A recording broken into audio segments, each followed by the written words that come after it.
This is Bringing the Darkness to the Light with Catherine Nadal, professional psychic medium. Today's guest is Billy Sheehan. Billy is known for playing bass guitar with such acts as Steve Vai, David Lee Roth, Mr. Big, and the Winery Dogs. It's a pleasure to have you on, Billy. Well, thanks for having me. Thanks very much. I'm a big fan. I've actually watched a lot of your interviews, but also listened to a lot of your music throughout the years. And one of the interviews, you actually made me laugh because you said that you have ESP. And I thought, oh, as a psychic, I have ESP too. But you describe it as ESP, meaning extrasensory percussion. And, you know, I find it really intriguing that you have such a connection with the drummers in the bands that you've played with and that you're really tuned in to the drummer. And I saw you actually demonstrate using the guitar to replicate some of the drum sounds. And I've never seen that before. I've never heard of that before. I'm fascinated with guys that write songs, but also those that play by ear. So do you play by ear? Yes, all self-taught and play by ear. I can't read music. I know nothing of music theory or notation or any of those things. I'm not alone in that respect. There are a lot of players, even if they are trained in music, they don't necessarily use it. Most players that I know do most everything by ear, and then some guys can go to written notation and use it that way. I think it parallels itself with conversation and storytelling. Not everybody reads from a script. You know, you can get it from the script originally, but when you deliver it, you try to do it from the heart. And I wish I knew more about music theory, and I'm always studying and learning. I'm down here in my home studio hour after hour every day, just learning new things and developing new techniques and fine-tuning what I know. I'm glad that the journey never really ends. But yeah, I'm mostly self-taught and play by ear. Well, your room, for the audience sake, is beautiful. And I see all of your collections behind you, which is really wonderful. Another thing that I had heard you mention was growing up that you still have your original guitar, like your first guitar. Yeah, my original bass is a 1968 precision bass with a Telecaster bass neck that I added later because I saw Tim Bogert from the Vanilla Fudge on the back of the Beck, Bogert, and Appice record playing a P bass with a Telecaster neck. So I thought. Later on, years later, he said, no, they just did the headstock differently and made it look like a Telecaster. But it's that one. And then right next to her is her sister. So back in the club days, I would have this bass with me at all times, but we'd also have this as a spare in case. I only played it a few times on stage, but it was set up the same. And then recently, Yamaha did my 30-year anniversary with them and made a version of the original, only the Yamaha Attitude version of it. Same coloration and very similar setup. So because these basses were designed after this original bass, as far as the specifications, with a few added things that I had done to it over the years. So yeah, that's the original, and she sits there, and I pick her up once in a while, and it still plays great. And that was my first real instrument that I had growing up, and all my early years up until about 2 years into Mr. Big. That's what I played everything on, and I knew it was kind of getting older, and there was splits in the neck and pieces missing from it, and so along with Yamaha, I designed this new bass, which does everything that did. Only it's a little more finer tuned, and it's new, and it's not all beat up. So I try not to beat them up too much as I play. But I've done probably did about 4,000 gigs on that bass behind me, and I'm up to around 6,000 lifetime gigs now. So it's a lot of shows. It is. Well, your career overall is very impressive. And another thing that I thought was very impressive about you, because I don't think this is true of all musicians, but you call yourself a gearhead, and that you really like taking things apart and putting them back together. And I really appreciate that because it's intimidating, especially as things start getting higher and higher tech. This will be the first time I'm attending NAMM as a media person. And that has been the gearhead kind of mecca once a year that all the gear is. So tell me about your experiences with NAMM or just being a gearhead in general. Well, when I grew up, my dad, well, almost every dad in around had a workshop in their house, and they had tools. Not the same anymore, but when I grew up, everybody had to be a home handyman because you couldn't hire people for things. So you had to paint and do some carpentry and learn a little bit about working with metal and fixing your own car and changing your own, all the things you work on in a car. My brother was quite an amazing mechanic. My father as well. My father worked for Bell Aircraft, which then became Bell Aerospace out of Niagara Falls, New York, near Buffalo. He was the West Coast representative for them and worked on the Minuteman missile project when he was a working man. And my brother was a genius mechanic, could fix anything. And so I'm not nearly as good as them because I went into music, but I carried over some of that mechanical aptitude, if you will. So if something goes wrong with the bass, I get a screwdriver and open it up and figure it out and do that. And sometimes your frets, these little metal things that you push against to get the right note, they wear down or they need filing down if they get worn too much.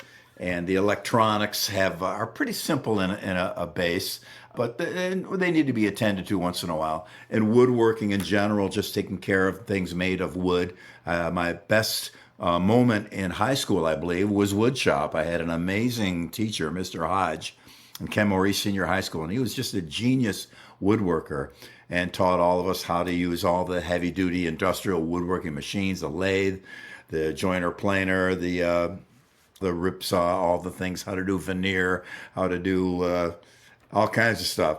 So it was really helpful to me later when it came down to maintaining my own instruments, as well as being a home handyman. So I probably saved a lot of money by being able to do drywall or ceramic tile or all those things that we have to pay people a lot of money for to have them do it. So that put towards music, kind of a mechanical approach to how I deal with the construction and use of the bass, but also once you look at things from a more mechanical and practical level, on an artistic plane, it helps for you how you construct things and how you build patterns and musical patterns and harmony patterns and how you do those things. It's more of a mechanical view of it, whereas music itself is fully aesthetic and an artistic endeavor. So combining the two sometimes is to some degree an advantage because you can approach it from a practical point of view, but still be dealing with in a level of things that is more in an aesthetic wave band, if that hopefully makes any sense. Absolutely, yeah. So tell me about how you were introduced to NAMM, because you've been in so many different bands. I'm sure you've had the opportunity to play at NAMM or to be showcasing your bass at NAMM. What has been your kind of history at NAMM? Well, I went first back in the early 80s. I remember hearing about the show way, way early on when it began, but I never had the wherewithal. I lived in Buffalo. Usually the NAMM show was in some other city that I couldn't get to. So I started going early 80s. One of my first endorsements was Roto Sound. They make the bass strings. Jimi Hendrix used them. The Beatles use them. They're just a very, very famous string. They have a sound to them that Chris Squire from Yes, Geddy Lee from Rush. We always use Roto Sound. Jaco Pastorius, all those people. So I met a friend of mine who was a lawyer there, and I said, yeah, I want to go talk to the Roto Sound people. Maybe they'd want me to endorse their strings. And so when you endorse a product, you bring to them more promotion because they can say, hey, Billy Sheehan uses our strings, or Chris Squire uses our strings, or Geddy Lee uses our strings. So that helps them. And in return, usually you get, they advertise for you. You get a record coming out. So they hear Billy Sheehan on his Roto strings on the new Mr. Big record. So it's a mutually beneficial relationship. So the lawyer said, well, the Roto Sound's a pretty big company. I don't know if I'll try to help you, but I'm not sure if they're going to let you endorse their string.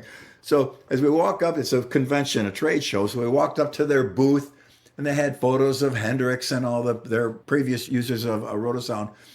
And the owner of the company, Jason Howe, still there as well. came running out to me. He goes, Billy, you got to endorse our strings. So I remember looking at the lawyers. That wasn't that too hard, so it was okay. But they were very, very kind to me, and I so appreciate them so much. The strings are great. I use them on everything, and I have a great relationship with them as people as well. My trusty Rotosound strings are on everything. Most everything I've ever recorded has been on those strings. That's how NAMM Show works. And since then, I've endorsed a couple of other companies. DiMarzio, I actually endorsed prior to a NAMM Show. Larry DiMarzio makes the pickups that go on your instruments. As a matter of fact, in particular, I helped. DiMarzio did most of the heavy lifting, but I helped design these. We actually have a patent on them. They do a couple of special things I won't bore some of your listeners with, but they're really good and people like them, so that's good. DiMarzio, then Rotosound, and then in 1984 I played my first show in LA with Talas, and Yamaha asked for a meeting with me, which I was very honored to hear about. And they said, we want you to endorse our Yamaha basses. Let's design one. And then that was the beginning that led up to this here. And the first version of these came out in the early 90s. So I've worked with Yamaha now. I might be their longest running endorser, I think. I got to check into that. So Yamaha is just a great, great company, and they take care of me in so many ways. And I take care of them every way I can as well, and promote their products because they're great. And these basses are just rock solid. I've been to the factory where they make them, and you could literally eat off the floor. It's so clean and perfect and just a magnificent industrial facility. And they make the most amazing grand pianos and jet skis and motorcycles, and they make some incredible products. So I'm glad to be part of that family.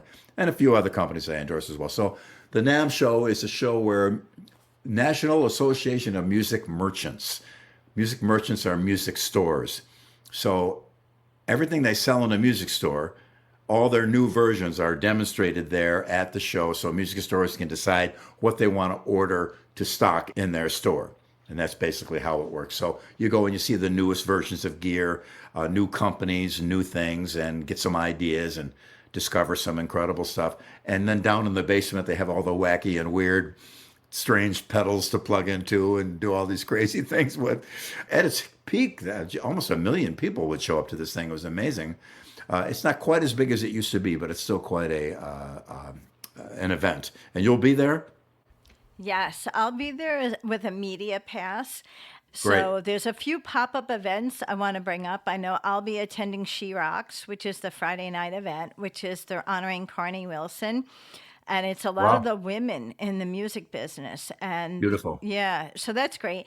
And the other pop-up event, which I think I've been promoting all along for Keith St. John, is the Ronnie Montrose Remembered. And that's an event that's been going on for 10 years. Exactly. And he has I know. such a collection of people coming. So you're going to be there. So tell me your experience. Have you done the Ronnie event before, or is this your first time? No, but I was such a huge fan, and I will continue to state that the first Montrose record was probably one of the greatest rock records ever made. I had the great honor of working with the drummer from that record, Danny Carmassi. We worked with Michael Schenker in 1979 together. We went to London to record his first solo record, but unfortunately it didn't work out. There was some problems, so we both came home. We didn't end up being on the record, but I was just so enamored with Montrose, their songs, and in copy bands. Talas, of course, was a copy band like most every band in their beginning stages. And we played Rock Candy, Space Station Number 5, Good Rockin' Tonight, most all that first record we played. And it was such a blast to play that stuff. What a great, great band. And so Ronnie Montrose, we have one commonality between us. He used an amplifier by a company called Pierce out of Buffalo, New York. Dan Pierce made these amps, and they just had a really unique, incredible tone. I used them from the beginning. Ronnie used one. Who else? I think the guitarist for King's X, whose name escapes me, I apologize. An amazing guitarist that'll come to me in a minute. When you get older, you got to give your memory like an extra 45 seconds to recall it. But as an aside, in the new Helix, which is the digital modeling device from Line 6, owned by Yamaha, they modeled my personal Pierce preamp in their software. So my personal gear is in there whenever I need it. Anywhere around the world, I can just get a Helix and plug into my my actual amp. So that was cool. So that's a little Montrose connection. But I just love that band. Denny Carmassi set the bar for drum tone. His intro to Rock Candy was just one of the greatest. Probably got him more gigs. He said he got so many calls to play on so many records because of that intro, and that's why he was in England with Michael Schenker when I joined him there. But it'll be great because that band and that record meant so much to me. And since then, I've had the good fortune of meeting Sammy Hagar a couple of times and got up and jammed with him a few times as well. What a great singer! What a wonderful guy! And I think the Ronnie Montrose legend will live on for many years. I'm glad to be a part of it.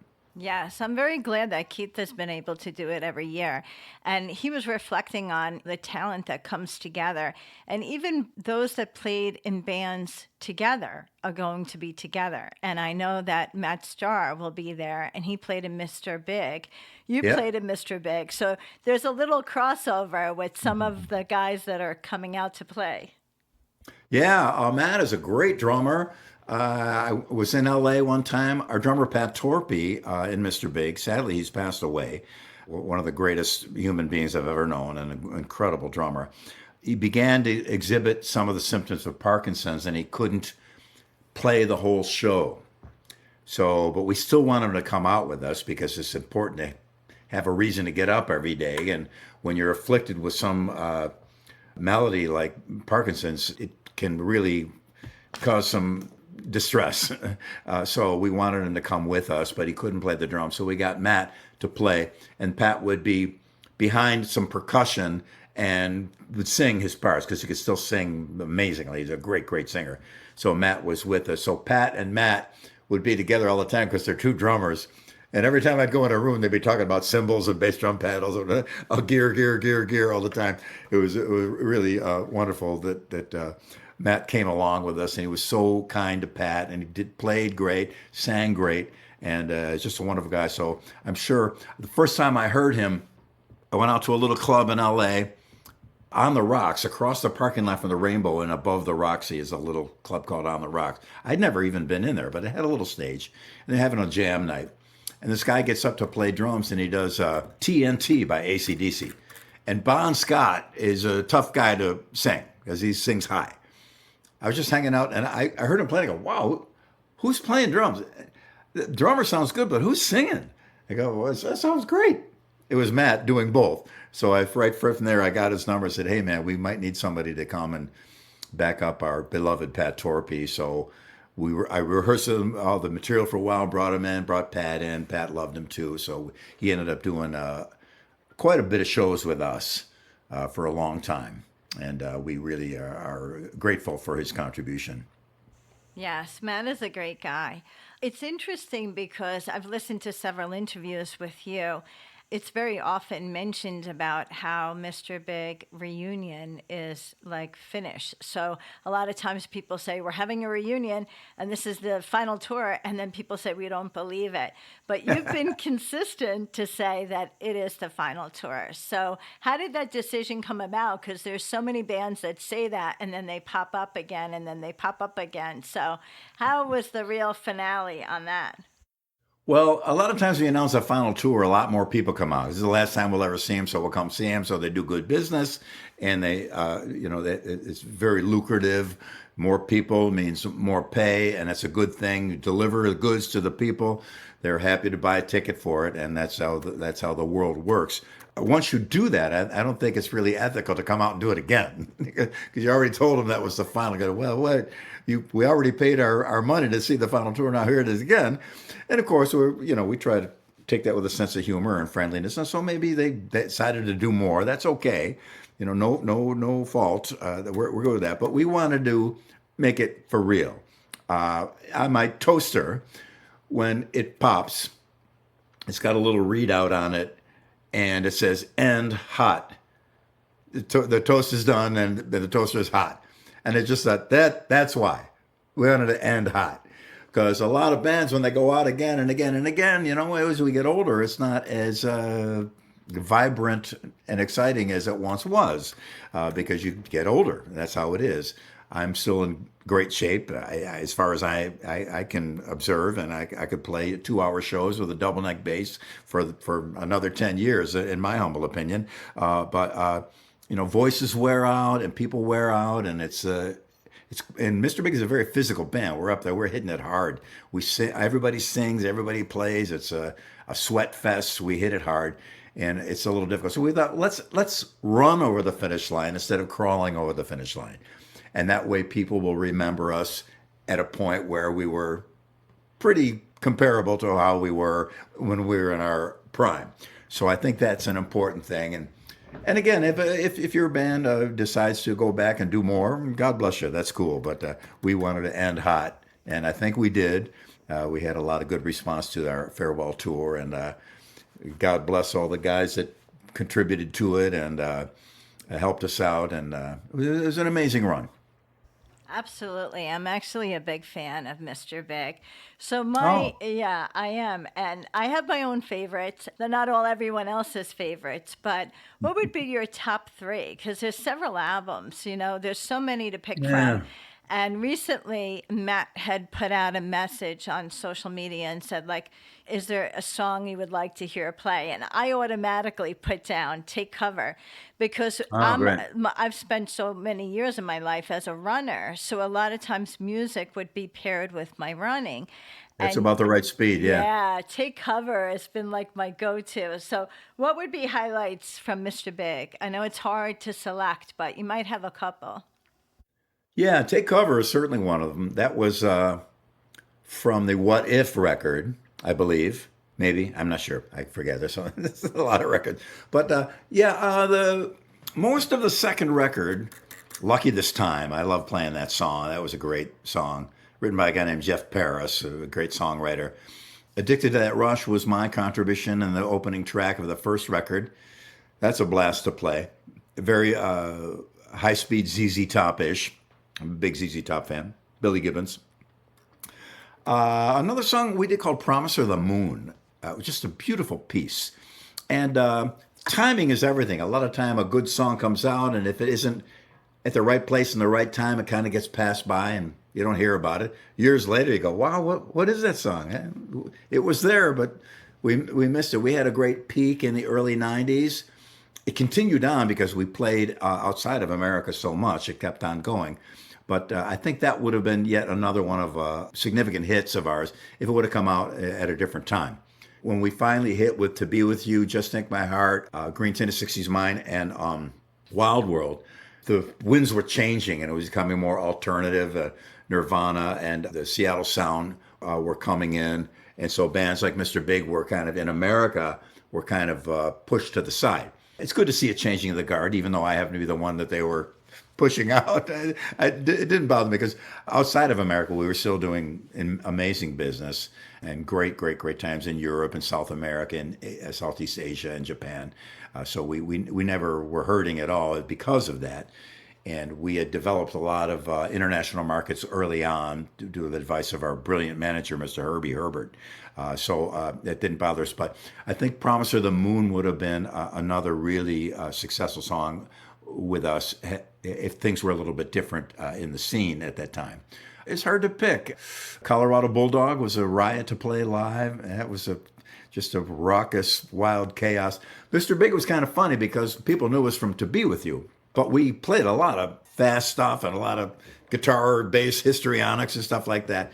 I grew up at a time when you listened to everything, and it wasn't so, I only listen to metal, I only listen to this, and we listened to everything all the time, from almost near country to classical to heavy metal to folk-ish stuff to pop, everything in between, and we liked it all. That was kind of what Mr. Big was like. We did a lot of those things. So people would say to me, oh, you must be bummed out that To Be With You was such a big hit. And when it's a ballad, I go, are you kidding? It's the greatest thing that ever happened to all of us. It changed our lives completely.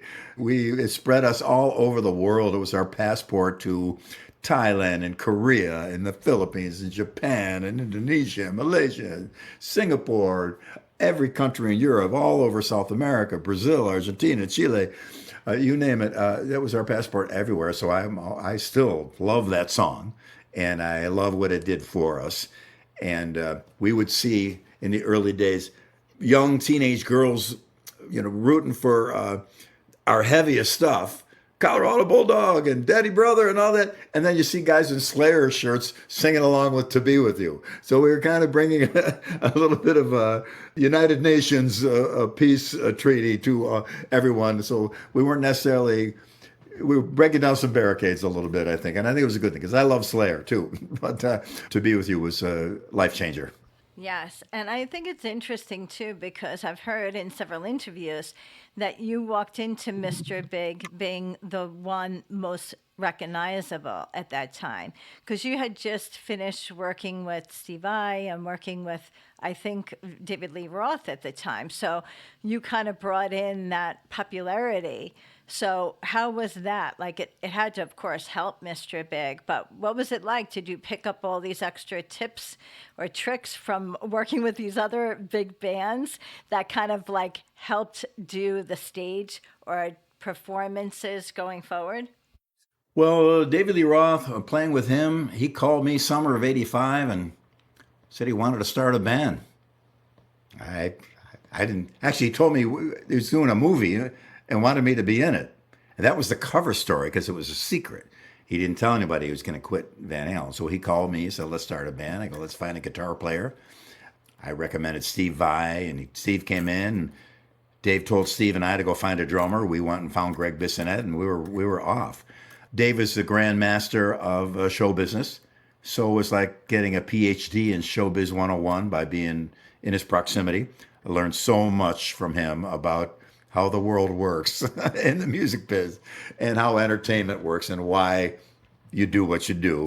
And I'm forever indebted to him for that. So when I left, I took that, if you will, expertise, any of it that might have possibly rubbed off on me, and brought it into Mr. Big. But the guys at Mr. Big, they were experienced as well. You know, they knew what they were doing. But I started the band with the idea that we would have not a democracy, but an ideocracy.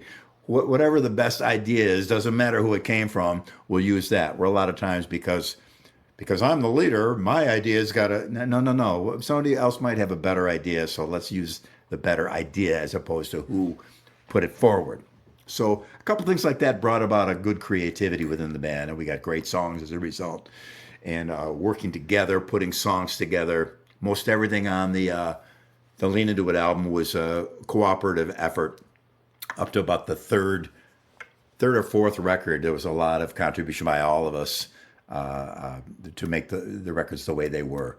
So, but being with Dave was a huge, life-changing event. Summer of '85, and I came out to LA. He flew me out and put me up in an apartment, and we didn't really have the band together yet, so we'd go out like on the Friday and Saturday nights into Hollywood, and be me and Dave and his bodyguard and secretary and a bunch of people that worked in the office, and it was just an amazing experience for me. Now, I was a huge Van Halen fan, and Talas opened up for about 30 shows with them in 1980.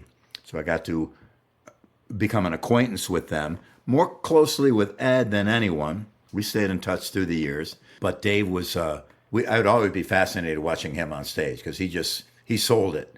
Ed, of course, is just a phenomenon of culture and music. Just an amazing guy, wonderful guy too. But Dave was the guy who delivered the goods. So together they were unstoppable, you know. And then Alex, of course, is a great drummer. And Michael Anthony, amazing bass player, great singer, wonderful guy. I'm glad to be consider myself a friend of his now. I love him very much, and I love all those guys. But that was quite an experience, and it helped me. I would not be where I am today without the Dave experience. Absolutely. Yes, it's so iconic because when you go back and mention 1985, I mean, literally, that time in music, and I have to say that time for Van Halen was very particular. So do you have like a favorite Dave moment that, you could say happened on stage or maybe something didn't go exactly as planned? Because he seems to roll with everything, like he can just kind of like roll with it. Like you may not know something is a mishap or something. Well, I do know that things that might have seemed like a mishap or a problem were choreographed. And in showbiz, you don't want to take a chance. I remember early on going to see the Woody Herman Band. It's a big band from the 40s or 50s, long ago. And Woody Herman was getting up in years, a clarinet player, and I loved a lot of big bands. This is when I was very, very young. And he told a joke. And everybody, and the whole band laughed, and it was hilarious. We went to see him again. He told the same joke, and the band laughed exactly the same way. They go, wait a minute, this is icy. So you don't want to go up and wing it. You want to have a script. You see with comedians as well. They'll go out to a little club and they'll do their act. They'll fine-tune it, go to another little club, do their act. Then when you finally see them on HBO or whatever, they've done those jokes 1,000 times. And they know how to deliver them. They know how the timing goes. They know how it works. And that's showbiz, and that's how it works. And Dave was a master at that. He would, and Everybody Wants Some, the stage would be filled with about 2 feet deep of dry ice fog. And they'd be coming, everybody wants some. And then they'd break it down to the middle part where it gets quiet and just Alex playing the drums. Now, unknown to the audience, there was a little tape with an X on the stage at a strategic point. While the fog was there, one of the crew guys would crawl underneath it and take a joint and lay it on the X and crawl off. So Dave would be up there, and the quiet part would come, and the fog would drift away and go away. And Dave would, as he's standing there and Alex is playing the beat, he'd go, hey, Al, hold on a second, wait a minute. And he'd look down, see the joint, and pick it up and go, and hold it up in the audience and go, what the hell is this? And then he'd take a lighter, you people out of your minds. People go nuts, everybody wants. They come back in. It was every night the same thing. But it looked like it had never happened before and would never happen again because it was done by showbiz rules. And he was just great at that. So every night, and they had he had a giant cinematic film camera, a huge thing with cables 2 inches thick coming out of it. And at one point, he signaled the crew guys to come out. And there's big long cables and 4 or 5 guys coming out with mics holding and moving the cables. And they'd take this giant camera and a huge light and they'd shine it into the whole audience. And the people would be going to, you want to be in the Van Halen movie? And everything. People are going, there wasn't any film on the camera. And they did it and people, I just thought it was brilliant. And every time he did the same joke, we laughed just as hard because he was just so good. So he really brought an element of showbiz into rock that others have done and to varying degrees and varying successes and failures. But I really think he took it to another level. And it was just brilliant. So the experience of going to a Van Halen show. And when we were on tour with him in 1980, we stayed. We got done with our set, and we'd stay and watch the show every night instead of driving to the next city, which a sensible bunch would do. And it was just amazing every night. On their worst night, they were only spectacular. So wow, great. That's amazing. I want to be able to capture your experience with the Winery Dogs because just a couple of months ago, I saw Richie play. It was down in New York City, and we met with him backstage, and he was completely lovely. So tell me about your experience because I'm a huge fan. Well, three-piece band. I grew up, Talas was a three-piece band, I think, for the longest amount of time. There was about 9 versions of Talas, but the three-piece one was probably the most notable from the old days. So a three-piece is I'm kind of built for. My bass tone is built to have some distortion in it, so you don't necessarily need a rhythm guitarist also.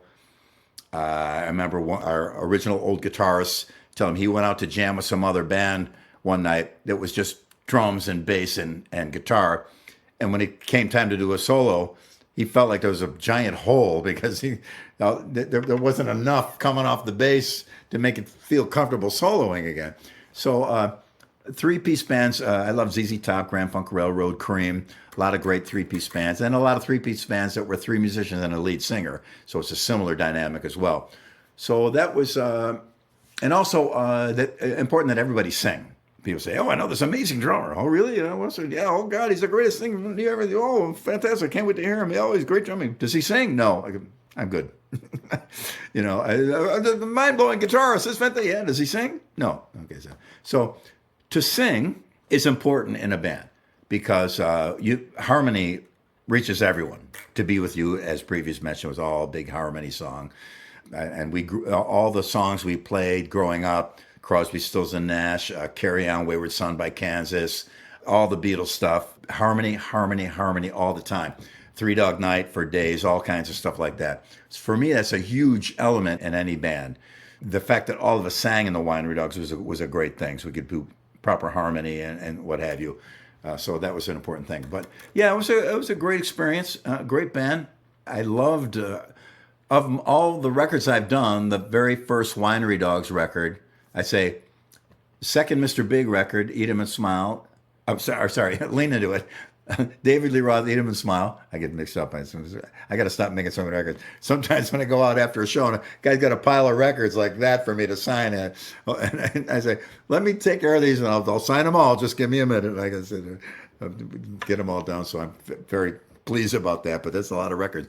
So the first Roth record, Eat 'Em and Smile, Lean Into It, and the first Winery Dogs record, too, was three of my favorite records I've ever played on. So, yeah, it was a very important band for me and a great opportunity to go out and perform. I say I live to play live and I play live to live. I don't really even care how famous or successful it is, as long as I'm on stage and performing with some musicians that I enjoy working with. And that was certainly a great experience. Another thing that I find very impressive with you is that you have such an appreciation to your fans. And I've heard you say multiple times, like, if it wasn't for my fans, I wouldn't really be here.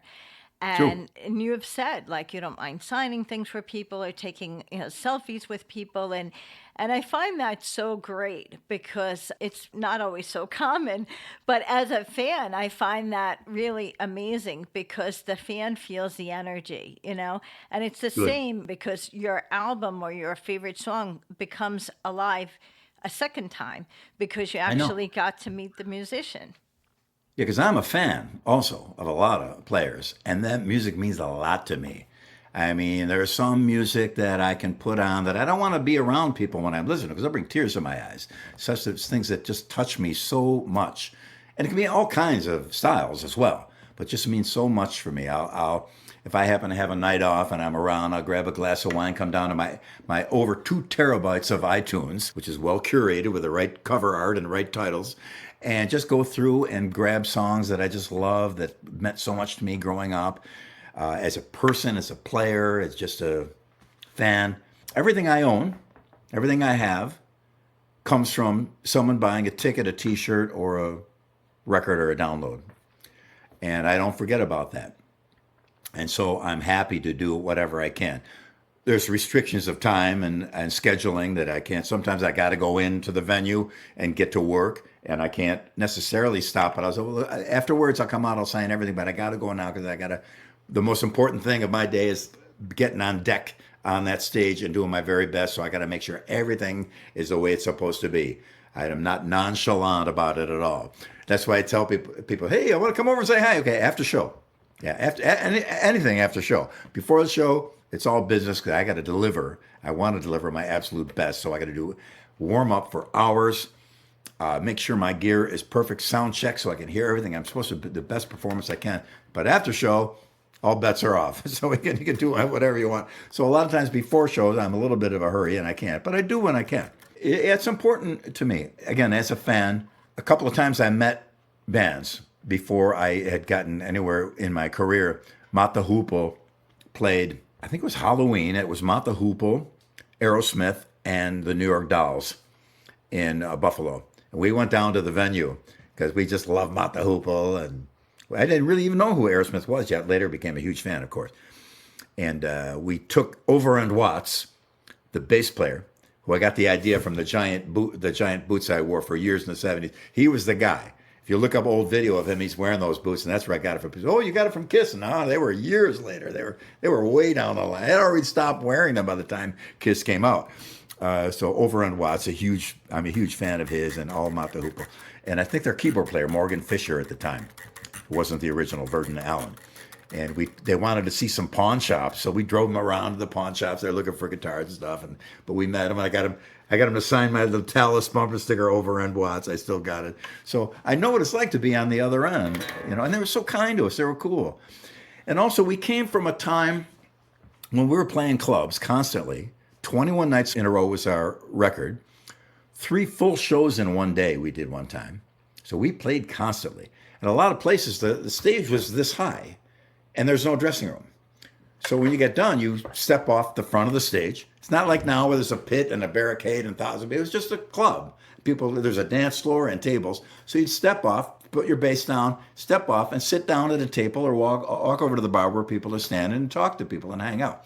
So it wasn't this giant separation of band and audience. We were one. And it was a good thing because we could find out from them. So what did you think of the new song? Oh, pretty cool. I like that. Yeah, good. Or we find out what to listen to. Yeah, there's this new guy, Robin Trower, is really good. Oh, really? Okay, so we get there. We learned a bunch of Robin Trower songs and found out what people were into. And we're mostly a copy band, so we wanted to pick the right songs to get the place jumping.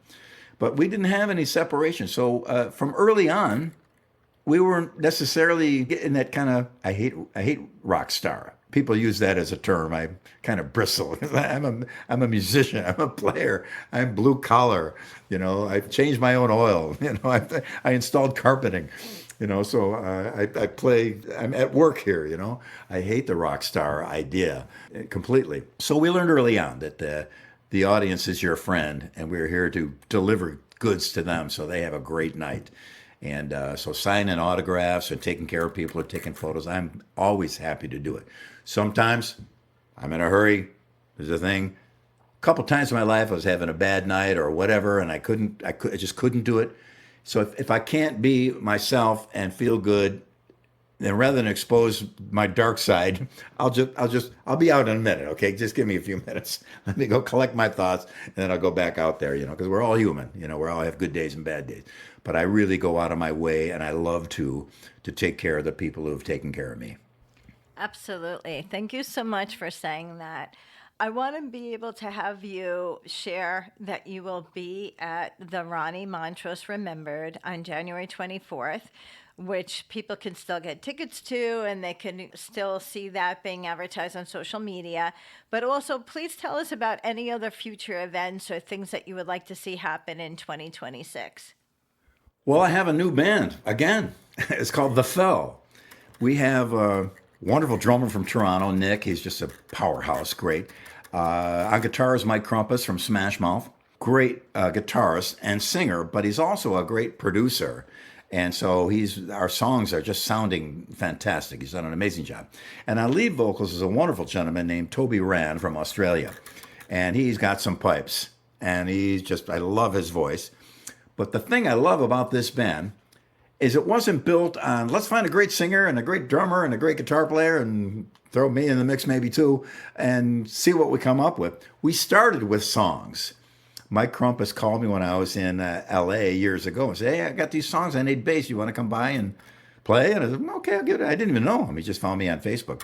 So when I'm listening to these songs, I'm doing the bass parts. I go, man, this stuff is great. Who came up with this? He goes, oh, me and Toby, we worked it out. So we had about 8 great songs and didn't even have a band. So at the end, Mike said to me, hey, I can either pay you for the session or do you want to make this a band? I go, I'm going for a band. I love these songs. This is great. And through the years, I take my phone. Hey, check this out. Wow, who is that? It's The Fell. But unfortunately, our singer had a contractual obligation. We couldn't perform with us for a while with something else. And so we had to kind of shelve it for a while. But he recently is free of it completely, and we decided to relaunch it, and also with a bunch of new versions of the songs. And so we're going to be doing some shows at the end of March, 3 or 4 shows in Toronto and Western New York and Pittsburgh area, just as kind of a shakedown cruise, just to get out there on stage and get it happening. We've played together already a bunch of times in rehearsal halls, and it's just going swimmingly. It's just really great. That'll be my new band, and I did an interview with Eddie Trunk. Very happy to say he loved the songs, and so I thought, that's what opens the door for a bit. Sometimes, I got this amazing guitar player, you want to go see him, and that's good, but that doesn't necessarily sustain you career-wise. You really need songs and great songs, and Mr. Big was the lucky band to have that, and we lasted for decades. And so this band is starting out right out of the gate with some really, really great songs. And so we're really happy. So keep your eye out, if you would be so kind, for a band called The Fell. and I think you'll be very pleased when you hear it. Very good. I hope you are. No, I'm excited. I'm excited. Even if it's in Western New York, I could go north. There you go. I'll Very good. travel. I'll see you. Very good. So if you could just plug your social media so that people can go and follow you and also download and stream your music. Yeah, well, I have 2 Facebook profiles. The first one I did was just a regular Facebook, and I didn't know there was a 5,000 friend limit. So I maxed out, and so I started another musician band page. That is unlimited amount. So they both have the blue check mark, verified. I spent a lot of time deleting, blocking, and reporting all the fake sites. I searched my name, and there's 200 Billy Sheehans with photos taken from various things. I delete them all because unfortunately a lot of those guys are scam artists, and they get on there and my commenters, and they try to get them to contact, or they will actually write to my commenters, say, "Hey, it's me, Billy. I'm stuck in New York. I need some money." One guy was dumb enough to send the money. I say, "Bro, I can't reimburse you, man. It was not me." So I tried to keep that as clean as possible. My Facebook 2 pages, a personal and a band musician, and then also Instagram, Billy Sheehan on bass. And that's about it. And when people write to me or comment, I read everything. I answer every message. And sometimes I just click a like or a thumbs up, but I read them all and I respond to them all. It's very important to me. A couple of times, and especially people like from distant lands. Some kid from Bangladesh will write to me, "Billy, and I wrote, 'Thanks very much. I hope I get to your country.'" And they're overwhelmed that I responded. Because here in America, we kind of all know each other, and you can see me in Publix or Wegmans or Kroger shopping, or at the hardware store buying stuff. So it's not that. But sometimes fans from another country don't ever expect to hear from you or have you respond to them, and they're very pleased. So if I could just write, "Hey, thanks a lot. I hope I come to your country soon," and he's elated and it makes his day, it's pretty simple for me to bring a little joy to the world, so I'm happy to. And so I respond to everybody. And generally, it's a pretty great community. Once in a while, we get a little clunker in there. Somebody's got some kind of complaint or antagonistic kind of thing. And, fair enough. Cool. I'm open to that as well. But, I'm really, social media is really great. It can really start to wear you down. And there's some ugly aspects to it, of course, that we've all probably experienced. But in general, it's a great way to be connected with people all over the world. So my friends and fans, I prefer to call them my friends rather than my fans because I feel that way about them. But in Japan and Germany and Italy and France and England and Ireland and all over South America and Brazil and Ecuador and Colombia, Venezuela, with the situation there, I've been hearing from a lot of fans from Venezuela, and they're explaining to me what's happening and how they're doing. Fortunately, it seems to be very good, so I'm happy about that. So, yeah, it's I consider the social media very valuable. To my cat's going to step on the keyboard here. I hope she doesn't shut it down. This is Pepper. She's the female brother and sister. Wow. She's about 7 pounds she's like a spider monkey. She is into everything. Oh, the sweetest wow. kitty. Very cool. Well, thank you again for being on the show. We're going to roll out with one of your songs from the Fell. Thanks for having me. Yes. And I'll see you at NAMM. Yes, absolutely. Thank you All right, again. take care. Thank you.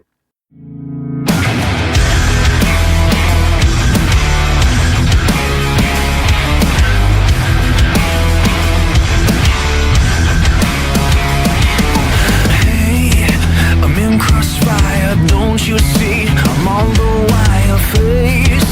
The inner demon pounding in my chest.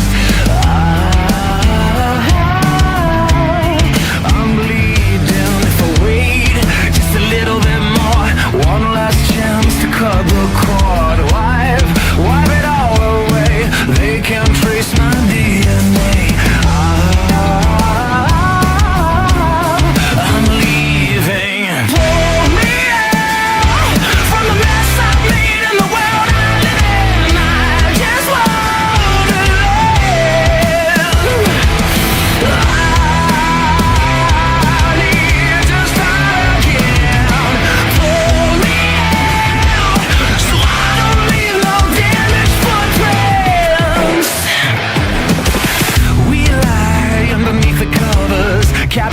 when you tell me about the others. They won't be standing in my way.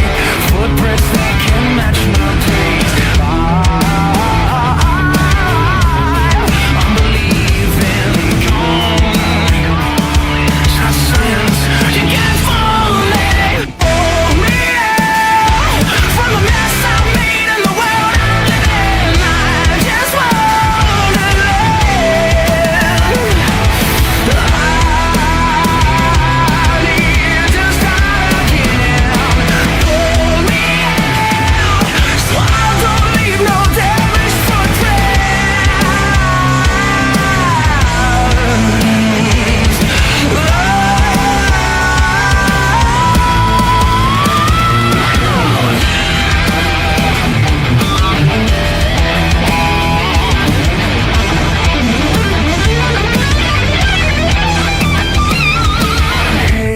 I'm coming under fire, already gone to shape this life with my brand new footprints. Pull me out from the mess I made in the world I live in. I just want to live. I need to start again. Pull me out so I don't leave no damage footprints. I don't leave no damage footprints. So I don't leave no damage footprints.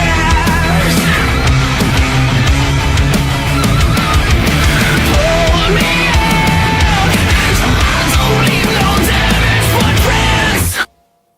You have been listening to Bringing the Darkness to the Light with Catherine Nadal, professional psychic medium, Dream Central Station, LLC. My audio editor is Al Hemberger at the Loft Recording Studios in Bronxville, New York. This is WNEW 102.7 FM radio.